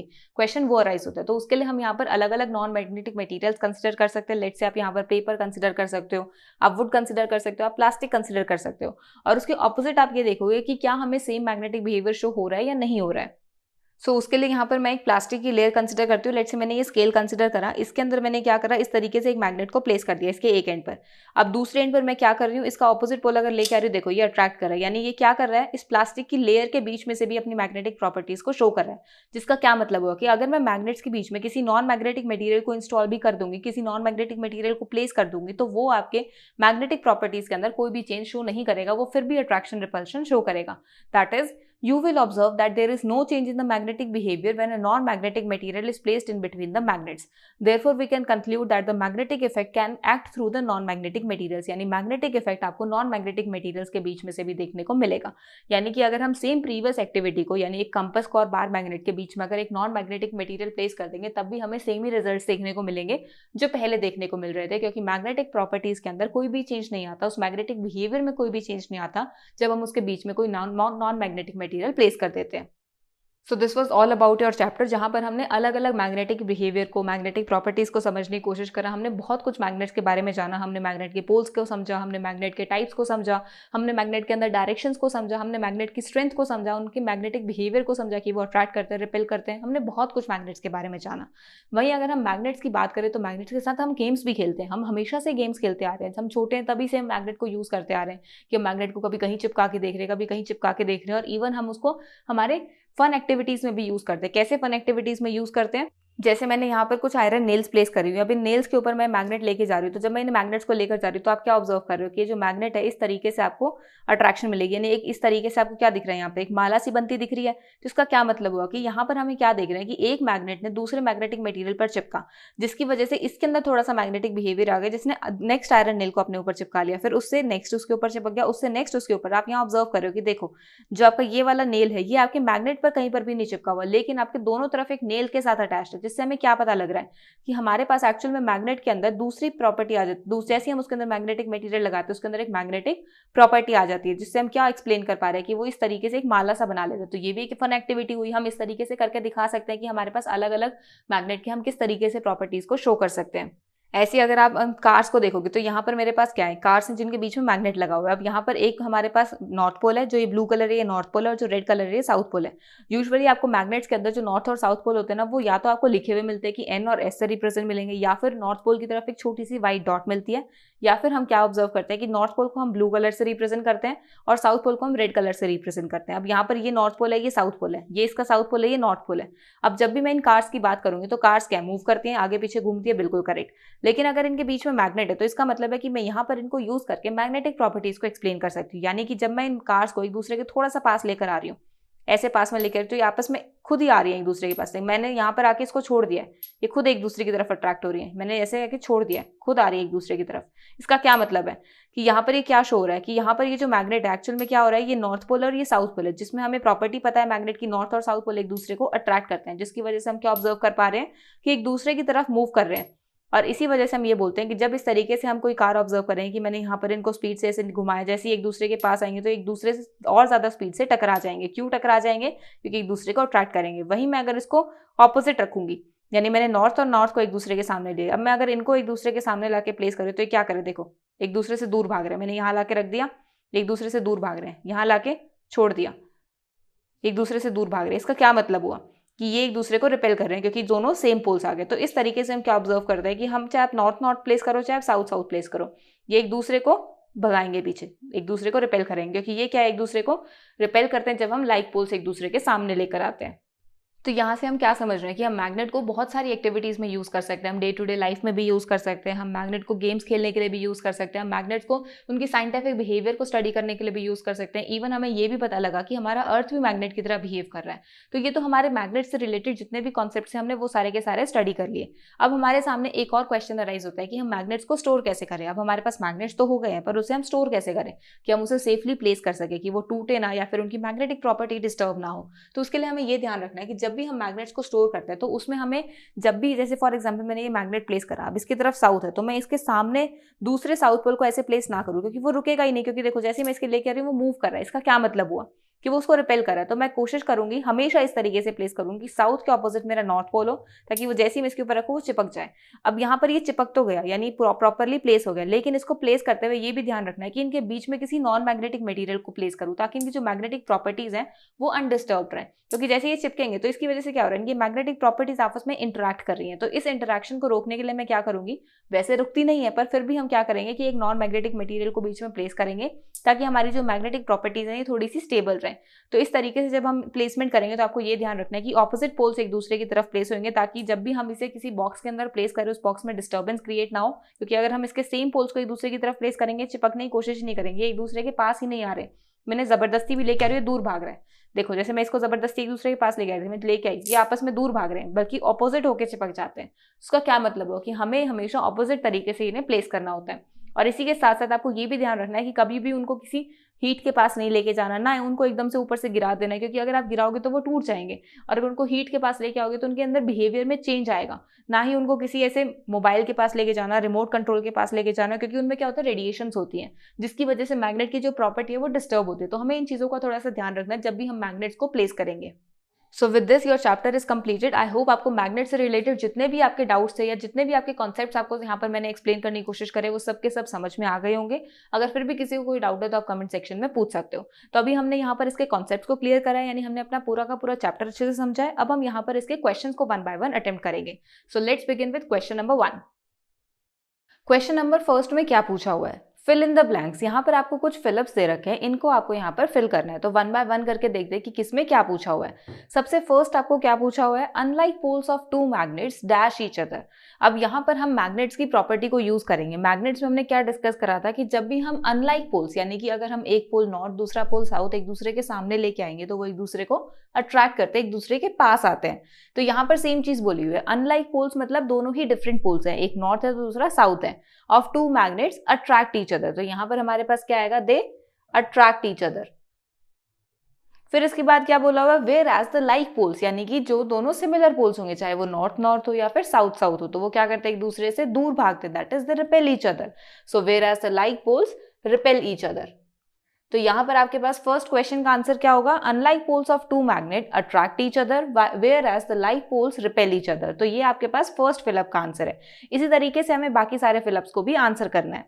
सो यहाँ नेक्स्ट आपके पास क्या पूछा हुआ है, the materials that are attracted towards a magnet are called dash. अब यहाँ पर हम मैग्नेट की डेफिनेशन की बात कर रहे हैं। हमने मैग्नेट को डिफाइन कैसे किया था, मैग्नेट एक ऐसा सब्सटेंस है जो कुछ सर्टेन मटेरियल्स को अपनी तरफ अट्रैक्ट करता है, जिन्हें हम बोलते थे मैग्नेटिक मटेरियल्स।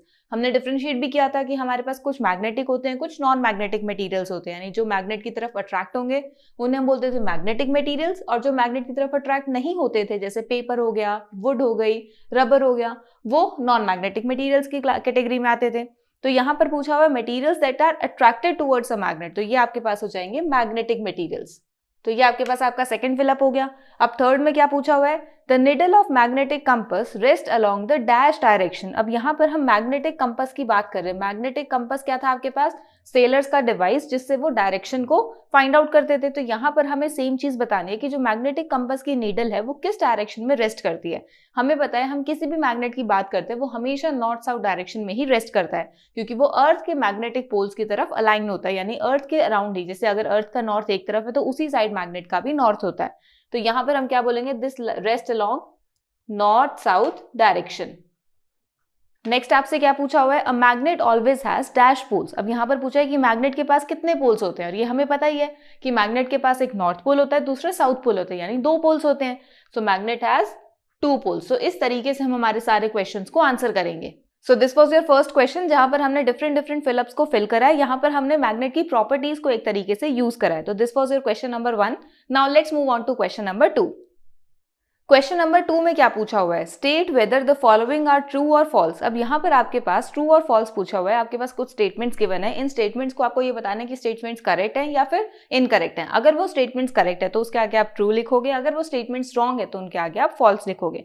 तो 1 बाय 1 करके हम स्टेटमेंट्स को स्टडी करते हैं। सबसे पहले आपको क्या पूछा हुआ है, a magnet can be broken into pieces to obtain a single pole. अब यहाँ पर ये बोला है कि जब हम मैग्नेट को तोड़ देते हैं 2 पीसेस में, तो हमारे पास उस मैग्नेट के अंदर एक सिंगल पोल आ जाता है। यानी कि अगर एक मैग्नेट है जिसके पास नॉर्थ और साउथ पोल है, अगर मैं उस मैग्नेट को बीच में से तोड़ दूं तो एक नॉर्थ अलग हो जाएगा, साउथ अलग हो जाएगा। तो ये स्टेटमेंट ट्रू है या फॉल्स है? ऑब्वियसली आप सब बोलोगे कि मैम फॉल्स ही स्टेटमेंट है, ये तो हमने चैप्टर में ही डिस्कस करा था कि जब भी हम किसी मैग्नेट को बीच में से तोड़ते हैं तो इसका मतलब ये नहीं होता कि उसका एक पोल अलग और दूसरा पोल अलग हो जाता है, बल्कि उसके ऑपोजिट साइड आपके फिर से पोल्स जनरेट हो जाते हैं, क्योंकि एक मैग्नेट में हमेशा आपके 2 पोल्स होते हैं, सिंगल पोल का भी एग्जिस्टेंस शो नहीं कर सकता। तो इसका आंसर क्या हो जाएगा, फॉल्स। तो ये आपके पास आपकी फर्स्ट स्टेटमेंट का सोल्यूशन हो गया। इस तरीके से अगर हम सेकंड सोल्यूशन की बात करें तो सेकंड स्टेटमेंट में आपसे क्या पूछा हुआ है, similar poles of magnet repel each other. Similar poles का क्या मतलब होता है, दोनों सेम, यानी कि एक नॉर्थ दूसरा नॉर्थ, एक साउथ दूसरा नॉर्थ, यानी कि लाइक पोल्स। लाइक पोल्स क्या करते हैं, एक दूसरे को रिपेल करते हैं। तो ये तो सही चीज बोली हुई है, similar poles of magnet repel each other. तो इसका आंसर क्या हो जाएगा, ट्रू। तो ये आपके पास सेकंड स्टेटमेंट का सोल्यूशन हो गया। इसी तरीके से हम थर्ड स्टेटमेंट को डिस्कस करते हैं। थर्ड स्टेटमेंट में क्या पूछा हुआ है, iron filings mostly stick in the middle of the bar magnet when it is brought near them. अब यहाँ पर ये बोला है कि जब भी आप बार मैग्नेट को आयरन फिलिंग्स के पास लेकर आते हो तो उसके बीच वाले पार्ट पर ज्यादा आयरन फिलिंग्स चिपकती हैं एज कंपेयर टू जो उसके साइडर वाला पार्ट है, यानी जो पोल्स वाला पार्ट है। अब ये भी आप बोलोगे कि मैम ये स्टेटमेंट भी गलत है, क्योंकि इसे भी हमने चैप्टर में डिस्कस करा था कि जब भी हम मैग्नेट के पास कुछ चीजें लेकर आते हैं तो उसके पोल्स पर ज्यादा जल्दी स्टिक होती हैं चीजें। क्यों स्टिक होती हैं, क्योंकि उसके पास क्या होता है, ज्यादा स्ट्रेंथ होती है, तो वो ज्यादा अट्रैक्ट करता है चीजों को। तो यहाँ पर हम क्या बोलेंगे कि this statement is also false, क्योंकि साइड्स पर ज्यादा स्टिक होती है as compare to the middle part of the magnet. Next statement में आपको क्या बोला हुआ है, a freely suspended bar magnet always aligns with the north south direction. अब यहाँ पर ये बोला है कि जब भी आप एक बार मैग्नेट को फ्रीली सस्पेंड यानी मैग्नेट को लटका के रखते हो तो वो अगर उसे आप मूव करोगे तो वो हमेशा आपकी एक ही पोजीशन पर आके रेस्ट करेगा, विच इज नॉर्थ साउथ डायरेक्शन। तो ये स्टेटमेंट तो बिल्कुल करेक्ट है।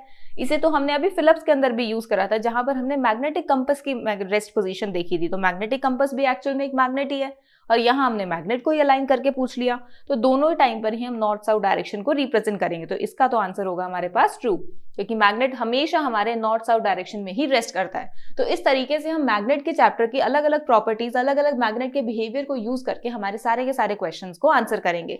सो this was your question number 2। I hope आपको ये दोनों ही क्वेश्चंस अच्छे से समझ में आ गए होंगे। हमने दोनों ही क्वेश्चंस में एक्चुअली मैग्नेट की प्रॉपर्टीज को यूज करा है। So now let's move on to question number 3। Question number 3 में क्या पूछा हुआ है, Column 1 shows different positions in which one pole of a magnet is placed near that of the other। यहाँ पर ये बोला हुआ है कि कॉलम 1 में हमारे पास कुछ यहाँ पर पोजीशंस दिखा रखी हैं। 2 मैग्नेट्स हैं हमारे पास, एक मैग्नेट की हमने इधर पोजीशन दिखाई है, दूसरे मैग्नेट की राइट हैंड साइड पर पोजीशन दिखाई है। जैसे कि नॉर्थ नॉर्थ है हमारे पास, एक मैग्नेट नॉर्थ, दूसरा मैग्नेट नॉर्थ पोजीशन, एक दूसरे के सामने आ रहे हैं। Column 2 indicates the resulting interaction between them for different situations. अब यहाँ कॉलम 2 में हमने उसकी इंटरैक्शन रिप्रेजेंट करी है, यानी कि अगर नॉर्थ नॉर्थ एक दूसरे के पास आएंगे तो क्या होता है, अट्रैक्शन होती है, रिपल्शन होता है, उसे हमें यहाँ पर लिखना है। अगर नॉर्थ के सामने क्या है, हमें यहाँ पर रिप्रेजेंट करना है जिससे वो अट्रैक्शन हो। तो यहाँ पर हमें क्या करना है, फिल इन द ब्लैंक्स, यानी कॉलम 1 और कॉलम 2 में हम एक्चुअल में यहाँ पर पोल्स की हेल्प से क्या इंटरैक्शन हो रही है उसको रिप्रेजेंट कर रहे हैं।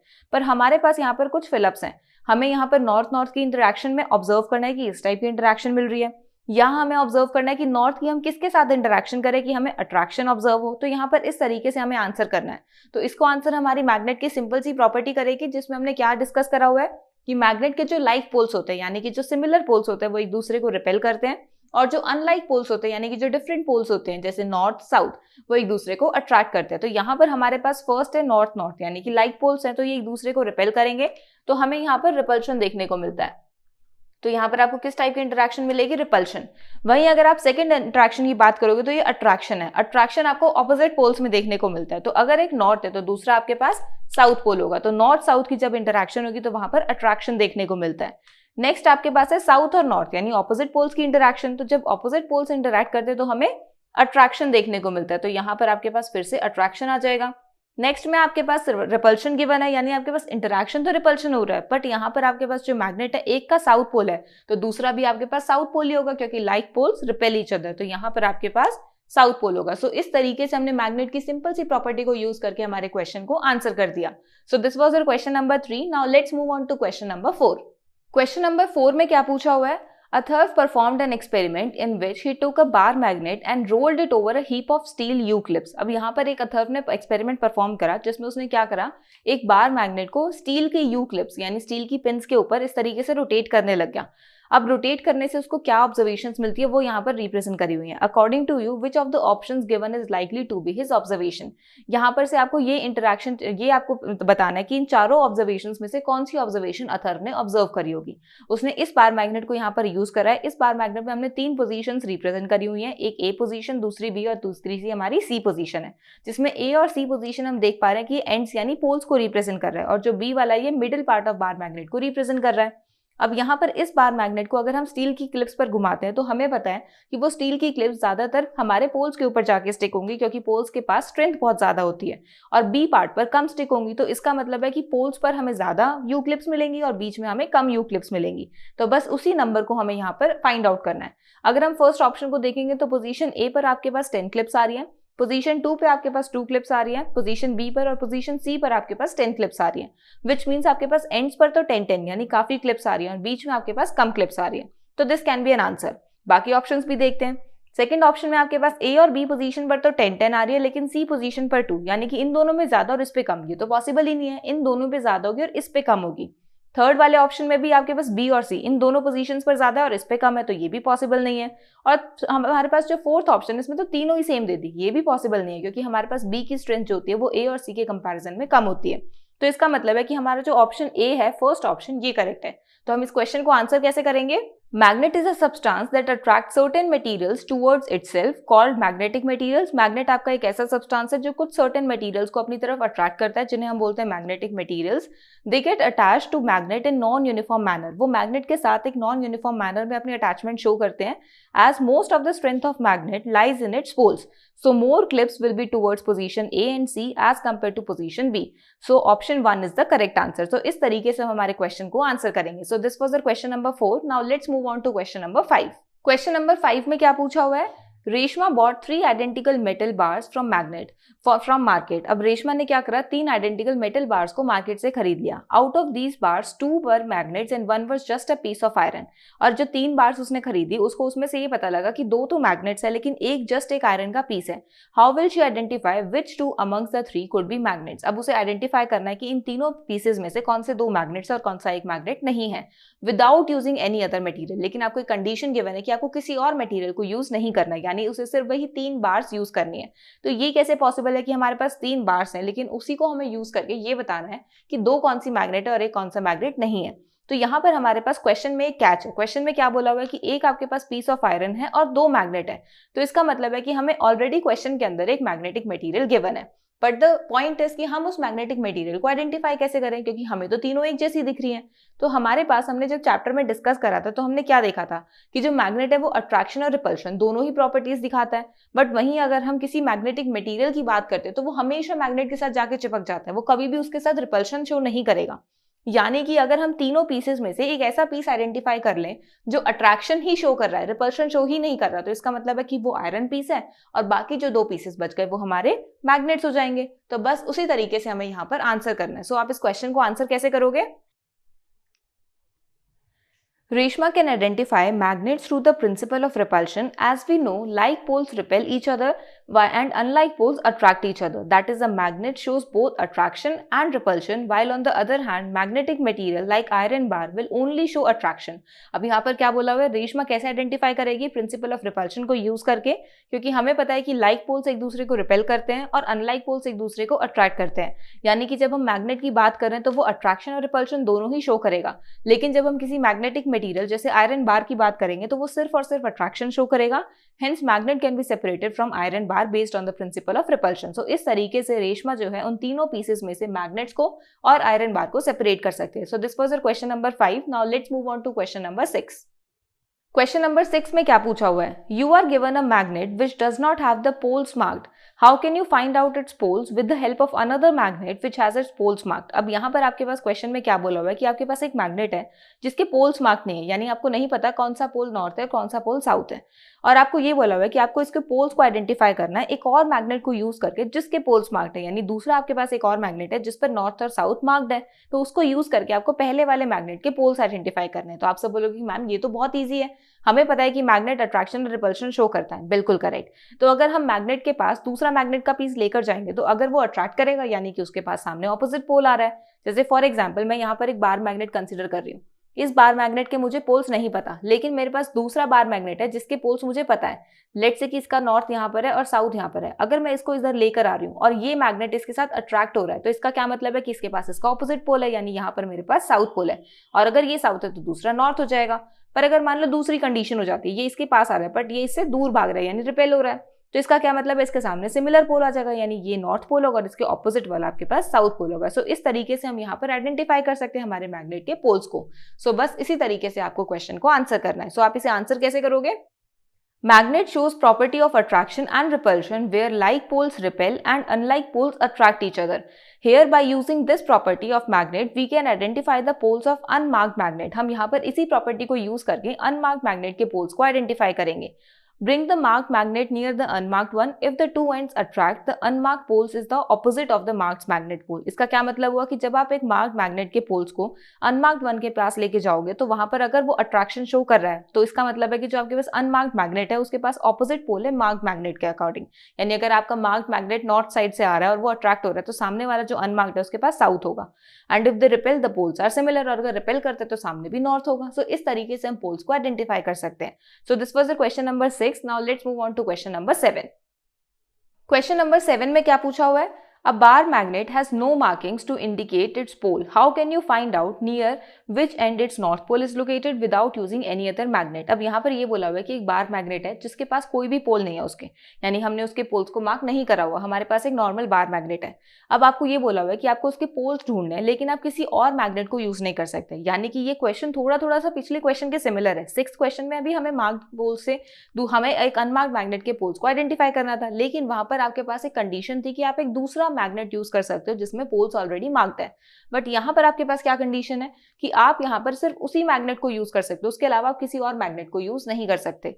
तो यहाँ पर हम इसमें कैसे आंसर करेंगे? तो यहाँ पर हम हमारे मैग्नेट की प्रॉपर्टी को यूज करेंगे। तो जब हम मैग्नेट चैप्टर डिस्कस कर रहे थे तो वहां पर हमने देखा था कि हम मैग्नेट की डायरेक्शन यानी पोल्स को कैसे आइडेंटिफाई कर सकते हैं, क्योंकि हमें ये तो पता था कि पोल्स होते हैं, पर उसको हमने नॉर्थ और साउथ क्यों नेम दिया था? वो तो हमने उसका एक्सपेरिमेंट करा था ना, जहां पर हमने मैग्नेट को सस्पेंड करा था, धागे से लटकाया था, फिर उसको मूव करा था और वो रेस्ट पोजीशन पर आ रहा था, तो हमने उसकी डायरेक्शन के अकॉर्डिंग उसे मैच करा। तो एक नॉर्थ की तरफ फेस कर रहा था, दूसरा साउथ की तरफ फेस कर रहा था, और जो नॉर्थ की तरफ फेस कर रहा था वो हमारा नॉर्थ पोल हो गया था, और जो साउथ की तरफ फेस कर रहा था वो साउथ पोल हो गया था। तो बिल्कुल सिंपल है। यहाँ पर भी हम क्या करेंगे, हमारे मैग्नेट को एक थ्रेड की हेल्प से लटका देंगे, उसको सस्पेंड कर देंगे और इसको फिर मूव करेंगे। जब ये इधर उधर मूव करेगा तो एक पोजीशन पर आके रेस्ट करेगा। जब रेस्ट करेगा तो जिस भी पोजीशन पर अलाइन होगा उसको हम मार्क कर लेंगे और उसके अकॉर्डिंग फिर उस पोजीशन को देखेंगे कि ये किस डायरेक्शन में फेस कर रहा है। लेट्स से वो इस तरीके से फेस कर रहा है कि हमारे पास यहाँ नॉर्थ आ रही है, यहाँ पर साउथ आ रही है, तो ये आपके पास नॉर्थ वाला हो जाएगा, ये साउथ वाला हो जाएगा, क्योंकि ये साइड आपके नॉर्थ वाली डायरेक्शन को फेस कर रहा है और ये साइड आपकी साउथ डायरेक्शन को फेस कर रहा है। सो इस तरीके से हम मैग्नेट के पोल्स को आइडेंटिफाई कर सकते हैं। तो आप इस क्वेश्चन को आंसर कैसे करोगे? Suspend the magnet freely and let it come to rest. As we know, magnet align itself in north-south direction. यहाँ पर हम मैग्नेट को सस्पेंड करेंगे और उसको रेस्ट पोजीशन पर लाने के लिए छोड़ देंगे। और हमें पता है कि मैग्नेट हमेशा नॉर्थ-साउथ डायरेक्शन में अलाइन करता है। So the end pointing towards the north is north pole and the end pointing towards south is the south pole. So इस तरीके से हम मैग्नेट के पोल्स को आइडेंटिफाई कर सकते हैं। So this was the question number 7। Now let's move on to question number 8। I hope आपको ये क्वेश्चन अच्छे से समझ में आ गया होगा किस तरीके से हम मैग्नेट के पोल्स को आइडेंटिफाई कर सकते हैं। Now let's move on towards question number 8। Question number 8 में क्या पूछा हुआ है? If the earth is itself a magnet, can you guess the poles of earth's magnet by looking at the direction of magnetic compass? अब यहाँ पर ये बोला हुआ है कि अर्थ अगर आपका खुद मैग्नेट है, हम हमेशा बात कर रहे हैं कि अर्थ मैग्नेट की तरह बिहेव करता है, क्योंकि अर्थ के पास खुद के पास उसके north south east west directions होती हैं और वो मैग्नेट की तरह बिहेव कर रहा है। तो इसका मतलब है can you guess the poles of earth's magnet by looking at the direction of magnetic compass? तो इसका मतलब क्या हम अर्थ के मैग्नेट के पोल्स को भी आइडेंटिफाई कर सकते हैं, उसके भी हम नॉर्थ और साउथ पोल को डिटरमाइन कर सकते हैं मैग्नेट कंपास यूज करके? बिल्कुल कर सकते हैं, क्योंकि हमारे पास मैग्नेटिक कंपास क्या शो करता है? डायरेक्शन शो करता है। और हमें पता है कि अगर मैग्नेटिक कंपास किसी पोजीशन पर रेस्ट पे आ रहा है तो वो हमेशा नॉर्थ साउथ पोजीशन पर ही रेस्ट पर आता है। तो जिस तरफ वो नॉर्थ का जो हमारे मैग्नेटिक कंपास का नॉर्थ होगा वही हमारे अर्थ का नॉर्थ हो जाएगा, और जहां हमारे मैग्नेटिक कंपास का साउथ होगा वही हमारे अर्थ का साउथ हो जाएगा। तो बस यही हमें आंसर करना है। सो इस क्वेश्चन को आप आंसर कैसे करोगे? Yes, we can suggest the poles because magnet align itself in the geographic north-south direction. So by looking at the directions in a magnetic compass, north pole and south pole of the earth can be identified. तो यहाँ पर हम magnetic compass की directions को देख के earth के north और south poles को identify कर सकते हैं. So this was our question number 8. Now let's move on to question number 9. Question number 9 में क्या पूछा हुआ है?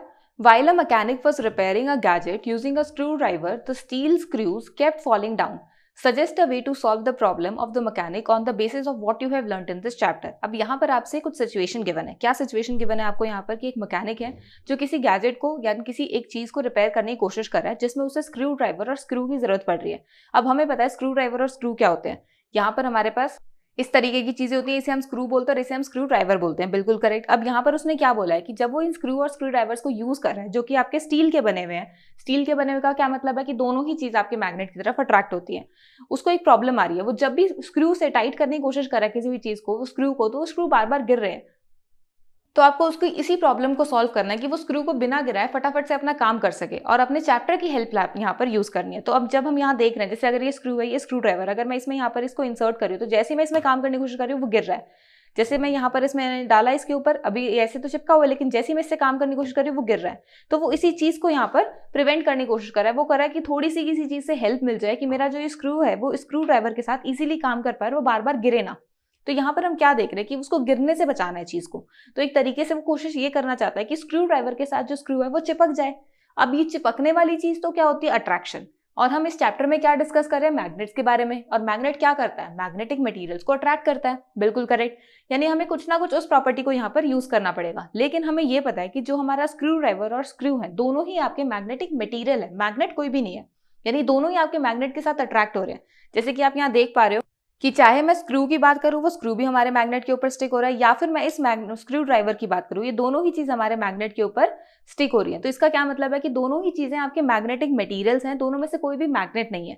तो हमें क्या करना पड़ेगा? अगर इसमें आपस में इन दोनों को चिपकाना पड़ेगा तो किसी एक चीज को तो मैग्नेट की तरह बिहेव करवाना पड़ेगा। और ये चीज हम ऑलरेडी हमारे चैप्टर में डिस्कस कर चुके हैं कि जब भी हमें किसी मैग्नेटिक मटेरियल को मैग्नेट की तरह बिहेव करवाना हो तो हमारे मैग्नेट को उसके ऊपर कॉन्टिन्यूअसली 30-40 टाइम्स तक रब करो। तो अब यहाँ पर क्या करेंगे? हमारे इन दोनों में से किसी एक चीज को मैग्नेट में कन्वर्ट कर देंगे। लेट्स से हमने क्या करा, हमारे जो स्क्रू ड्राइवर है उसको मैग्नेट में कन्वर्ट कर दिया। तो उसकी वजह से क्या होगा, अब जो स्क्रूज है वो स्क्रू ड्राइवर पर इजीली चिपक जाएंगे और वो जो हमारा मैकेनिक है वो इजीली अपना काम कर पाएगा बिना स्क्रूज को गिराए। तो उसका काम आसान हो गया ना। यानी यहाँ पर हमने हमारे मैग्नेट को एक रियल लाइफ एप्लीकेशन में यूज कर लिया। तो हम यहाँ पर इस क्वेश्चन को आंसर कैसे करेंगे? We can use property of magnet here as both screwdriver and the screw are magnetic materials, so the mechanic can magnetize the screwdriver by rubbing a magnet along its length several times. This will allow the screwdriver to hold the screw securely while working. तो यहाँ पर इसने क्या बोला है कि हम क्या करेंगे, हम प्रॉपर्टी ऑफ मैग्नेट को यूज करेंगे जिसमें हमारे पास जो स्क्रू ड्राइवर और स्क्रू है दोनों ही मैग्नेटिक मटेरियल्स हैं। तो हम मैकेनिक क्या करेगा, इन दोनों में से किसी एक चीज को मैग्नेटाइज करेगा बाय रबिंग द मैग्नेट। तो उसने स्क्रू ड्राइवर को मैग्नेटाइज करा bye rubbing the magnet along its length. और इसकी वजह से क्या हो रहा है, जो स्क्रू ड्राइवर है वो अब स्क्रूज को प्रॉपरली होल्ड कर पा रहा है और वो अच्छे से उसके साथ काम कर पा रहा है। सो this was the question number 9। I hope आपको ये जो कॉन्सेप्ट अच्छे से समझ में आ गया होगा। Now let's move on to question number 10। Question number 10 में क्या पूछा हुआ है? 2 ring magnets X and Y are arranged as shown. आपके एनसीईआरटी में एक पिक्चर गिवन है जिसमें आपके पास 2 मैग्नेट्स हैं, एक X मैग्नेट है दूसरा Y मैग्नेट है, दोनों ही रिंग मैग्नेट्स हैं। वो आपको कुछ शो कर रखे हैं। It is observe that the magnet X does not move down further, जिसमें ये बोला हुआ है कि अब जब हम मैग्नेट्स की बात करें तो वो मैग्नेट X जो है वो नीचे की तरफ मूव नहीं कर रहा। What could be the possible reason? Suggest a way to bring the magnet X in contact with the magnet Y without pushing either of the magnets. यहाँ पर आपको एक रास्ता बताना, एक सोल्यूशन बताना है जिसमें आप X को पुश ना करो Y की तरफ और उसके पुश करे बिना ही वो एक दूसरे के साथ चिपक जाए। यानी आपको उन दोनों को एक दूसरे के पास लेके आना है। तो ये कैसे पॉसिबल है? अब ये तो हम पहले इमेज देख लें, उसी के बाद हमें समझ में आएगा कि एक्चुअल में क्या बोला हुआ है क्वेश्चन के अंदर। सो आप सबकी बुक में आपके पास यहाँ पर ये इमेज दिखा रखी होगी। तो वो इमेज में क्या दिखा रहा है कि हमारे पास एक वुडन पीस है जिसमें हमने 2 रिंग मैग्नेट्स को डाला हुआ है। एक हमारे पास रिंग मैग्नेट Y है, दूसरा रिंग मैग्नेट X है। पर जब हम इसको देख रहे हैं ये X और Y एक दूसरे से इतने डिस्टेंस पर दूर पे खड़े हैं, यानी कि ये एक दूसरे के पास नहीं आ रहे और हमें इन दोनों को एक दूसरे के पास लेके आना है। तो ये हमें सबसे पहले तो ये सोचना पड़ेगा कि पास क्यों नहीं आ रहे, और हमें जब ये समझ में आ जाएगा कि पास आ क्यों नहीं रहे फिर हम उसका सोल्यूशन ढूंढ सकते हैं। तो यहाँ पर हम देख रहे हैं कि x भी एक मैग्नेट है, y भी एक मैग्नेट है। अगर एक दूसरे के पास नहीं आ रहे तो इसका मतलब एक दूसरे से दूर जाने की कोशिश कर रहे हैं, और दूर जाने की कोशिश करने का मतलब एक दूसरे को रिपेल कर रहे हैं। तो इसका मतलब है कि इन दोनों के हमारे कुछ लाइक पोल्स, यानी कि हमारे पास सिमिलर पोल्स एक दूसरे के सामने आ गए होंगे। और अगर मैं इन दोनों के पोल्स को रिवर्स कर दूं तो हो सकता है कि हमारे पास वहां पर अट्रैक्शन हो जाए, वो एक दूसरे के पास आ जाए। तो इसका मतलब है कि अगर मैं x को निकाल के घुमा कर डाल दूं तो उसका पोल क्या है, वो रिवर्स हो जाएगा। अगर वो नॉर्थ साइड से है, मैं उसको घुमा के डाल दूंगी तो वो साउथ साइड से आ जाएगा। तो यहाँ पर क्या हो जाएंगे, अनलाइक पोल्स आ जाएंगे, तो वो एक दूसरे को अट्रैक्ट करेंगे, तो वो इजीली इसके ऊपर जाके चिपक जाएगा। तो हमें यहाँ पर उसके ऑपोजिट पोल्स को यहाँ पर शो करना पड़ेगा, यानी हमें उसकी पोलैरिटी को रिवर्स करना पड़ेगा। तो हम यहाँ पर इस क्वेश्चन को आंसर कैसे करेंगे, magnet x must be floating because like poles are facing each other. Magnet x float तभी कर रहा होगा जब उसके लाइक पोल्स एक दूसरे को फेस कर रहे होंगे, क्योंकि लाइक पोल्स क्या करते हैं, रिपेल करते हैं। If we change the direction of magnet x by rotating it, the unlike poles will face each other. अगर हम x की डायरेक्शन को रोटेट करके चेंज कर दे तो आपके अनलाइक पोल्स एक दूसरे को फेस करने लग जाएंगे, and the magnet will come closer, और मैग्नेट्स एक दूसरे के पास आ जाएंगे क्योंकि वो एक दूसरे को अट्रैक्ट करेंगे। So because like poles repel each other and unlike poles attract each other. तो यहाँ पर हमारे पास हम मैग्नेट की फिर से रिपल्शन और अट्रैक्शन प्रॉपर्टी को यूज करके हमारे क्वेश्चन को आंसर कर रहे हैं। So this was our question number 10। Now let's move on to question number 11। Question number 11 में क्या पूछा हुआ है, 3 magnets are arranged on a table in form of shape shown. अब यहाँ पर आपके पास 3 मैग्नेट्स की एक अरेंजमेंट दे रखी है इस तरीके से। What is the polarity north और south at the ends 1, 2, 3, 4 and 6। आपके पास यहाँ पर फर्स्ट, सेकंड, थर्ड, फोर्थ और सिक्स्थ पोजीशन दे रखी है। इन सारे की सारी पोजीशंस पर आपको पोलैरिटी यानी नॉर्थ कौन सा और साउथ कौन सा है वो आइडेंटिफाई करना है। Polarity of one of the end, that is 5, is given for you. Fifth and की हमें ऑलरेडी पोलैरिटी गिवन है विच इज नॉर्थ, तो इसके कॉरेस्पॉन्डिंग हम सारी पोजीशंस को देख सकते हैं। अब यहाँ पर हमें पता है कि अगर ये नॉर्थ है, ये एक पूरा बार मैग्नेट है, तो इसका ऑपोजिट क्या होगा, साउथ होगा, यानी कि जो आपके पास ये वाला पोल है ये साउथ होगा। फिर अगर यहीं आपके पास नॉर्थ है तो इसके ऊपर अगर आपका कोई मैग्नेट चिपका हुआ है तो इसका मतलब ये ऑपोजिट पोल होगा, तो ये आपके पास कौन सा हो जाएगा, साउथ हो जाएगा। तो यहाँ फोर्थ पोजीशन भी हमारे पास साउथ हो गई। फिर अगर ये एक बार मैग्नेट है और ये साउथ है तो इसके ऑपोजिट कौन सा होगा, हमारे पास नॉर्थ होगा, विच मीन्स हमारे पास जो थर्ड पोजीशन है उसमें नॉर्थ आ जाएगा। फिर अगर आपके पास ये थर्ड पोजीशन नॉर्थ है और इसके ऊपर एक मैग्नेट चिपका हुआ है तो इसके ऑपोजिट होगा ये, विच इज अगर ये नॉर्थ है तो ये आपके पास साउथ हो जाएगा। तो जो आपके पास सेकंड पोजीशन है ये साउथ हो जाएगा। फिर अगर आपके पास ये साउथ है, ये पूरा एक मैग्नेट है, तो इसके ऑपोजिट आपके पास क्या होगा, हमारे पास नॉर्थ पोजीशन होगी, यानी फर्स्ट आपके पास होगा तो वो नॉर्थ एंड हो जाएगा। तो यहाँ पर हमारे पास जो फर्स्ट पोजीशन है वो हमारे पास नॉर्थ है, जो सेकंड पोजीशन है वो हमारे पास साउथ है, जो आपके पास third position that is north, जो आपके पास फोर्थ पोजीशन है इट इज साउथ, जो आपके पास फिफ्थ पोजीशन है इट इज नॉर्थ, और आपके पास जो सिक्स्थ पोजीशन है इट इज साउथ। सो इस तरीके से हमने यहाँ पर इस अरेंजमेंट की हेल्प से हमने हमारी सारी की सारी पोलैरिटीज को आइडेंटिफाई कर लिया, सारे के सारे पोल्स को आइडेंटिफाई कर लिया। सो आई होप आपको ये क्वेश्चन भी अच्छे से समझ में आ गया होगा। So this was the question number 11 and with this our complete back exercise is over. हमने हमारे सारे के सारे क्वेश्चंस को एक एक करके कवर कर लिया है।